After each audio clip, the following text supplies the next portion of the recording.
Take a look at this TikTok. It has over 20 million views and it appears to be a parachuting soldier diving into Ukraine. But now look closer. This footage was originally posted on Instagram in 2015. Here's a question. Why aren't platforms responding in time? Let's zoom in on TikTok, an app with 1 billion monthly users that's been plagued with issues around scams and misinformation for nearly as long as it's been around. It's gotten so bad that TikTok has pledged to crack down and change its policies around misinformation in 2021. I mean, let's just get straight down to the heart of the issue, is that these social media platforms simply are far too large for misinformation to be monitored in any type of efficient way. TikTok has over 1 billion monthly users. Facebook has over 2 billion users.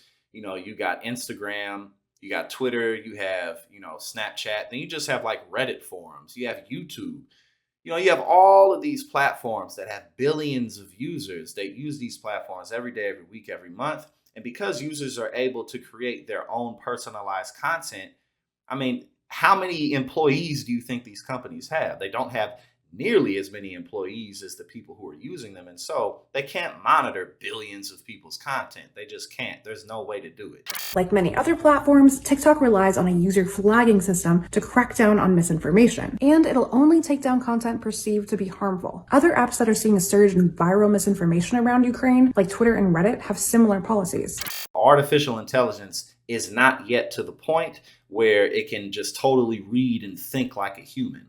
No, you need management, you need people on the job. And that's why misinformation is so rampant, because there's far too many people on the platforms and there's no way to manage it in any type of real human way. And now let's get to the second biggest issue, which is incentive.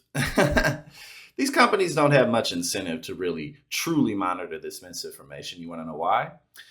Because it keeps people on their platforms. You see, whether it's those examples that we just saw, or whether it's just total far right-wing lunacy conspiracies. This means that the flood of information coming through apps like TikTok could be creating false perceptions about what's actually happening and open up the doors for Russian agents, not just trolls. To recap, Putin and the Russian administration have already put out false claims that the Ukrainians are committing genocide, in addition to characterizing the rest of the country as Nazis. At the end of the day, that content being on their platforms keeps people on their platforms, and that's how they make money. And it's not just how they make money, but it's just how they stay relevant. It's how their brand stays alive. It's how their product is used. And that combined with the issue of what we just talked about, there just simply not being enough employees and manpower to monitor billions of posts, literally billions of posts. You can't monitor all of that.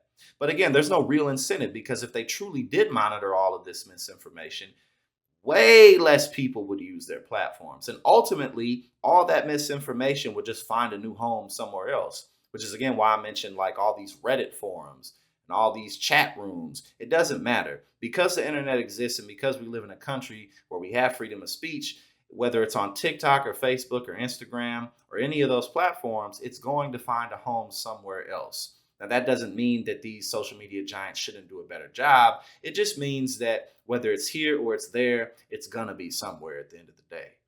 But if the social platforms aren't doing their job, then who is? Sadly, friend, that's you. It'll be up to you to debunk viral misinformation before it spreads. Number 1, stop. As soon as you see a post that makes you feel any kind of emotion, take a break. Stop, walk away. Number 2, investigate. After you've taken a break, come back to the source and investigate. Are they a trustworthy source? Number 3, find trusted sources. See if the material has been picked up by a trusted org, although misinformation happens there too. Number 4, trace the claims. You can Google reverse image source, and also if it's a video, look for the full version in context.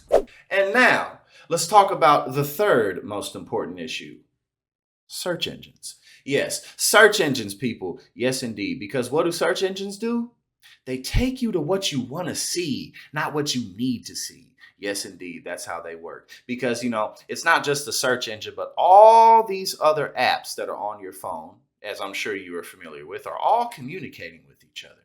And every site and everything that you buy and everything that you look at, even things that you say out loud, will be monitored and recorded by your cellular device. Therefore, when you go into Google or whatever it is, the search platform that you use, and you go on and you want to look something up about this or that, you're going to go and you're going to see people who are within that community. You see, it's these groups of people. This person's likely going to be attached to this information with these large groups of people, these large groups of people, these large groups of people. And this is why it's very, very important for us to learn, especially in elementary and on up, for people to learn the importance of critical thinking skills and how to properly navigate all of this free information that we have. Because just because we have access to free information does not mean that we have access to the correct information 100% of the time.